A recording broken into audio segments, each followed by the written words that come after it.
ስሜ ገነት እባላለሁ። የመጣሁት ከአዋሽ መልካሳ ከናዝሬት አልፌ ማለት ነው የመጣሁትና እግዚአብሔር በስክሪን ስመለከት ነው እና የተገለጠልኝ እንትን የተፈወስኩት እና ኩላሊቴን ለአንድ አመት 4 ወር ያህል በጣም ያመኝ ነበረ። ማታ ማታ መተኛት አልችልም። በቃ ቀን እንኳን ትንሽ ሰላም ይሆናለሁ። ማታ ግን በግራ ጎኔ ስተኛ ቀኝ ኩላሊቴ ያብጥብኛል። በቀኝ ስተኛ ወደ ላይ ያለው ፓርት በቃ ያብጥብኛል። እንዴት ልሁን? ልጄን እንዴት አድርጌ ላጥባት? የአንድ አመት 4 ወር ህፃን አለችኝና እሷን በማጠባ ጊዜ በጣም እሰቃያለሁ። በቃ አንዳንድ ጊዜ ጥያት ሁሉ ወደዛ ዞር ስል ቁጭ ብዬ በቃ አለቅሳለሁ። እሷም ተነስታ ታለቅሳለች፣ መጥባት ፈልጋ ማለት ነው።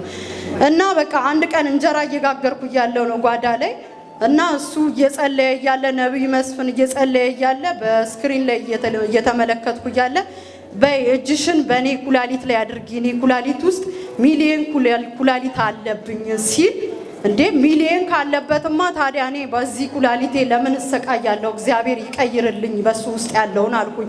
ከዛ እግዚአብሔር ከዛ ሰዓት ጀምሮ በቃ ስክሪኑን ይዤ ቴሌቪዥኑን ይዤ ጸለይኩኝ በኩላሊቴ ላይ አንድ እጄን ጭኜ። ከዛ በኋላ የለም በቃ ነፃ ሆኛለሁ። 1 ወር አሁን 1 ወር ሆነኛል። ስተኛ ስቀመጥ ስነሳ ምንም ነገር ብሸከም ምንም እስካሁን ምንም አይነት ጥዝጣዜም አልተሰማኝም። እግዚአብሔር የተመሰገነ ይሁን።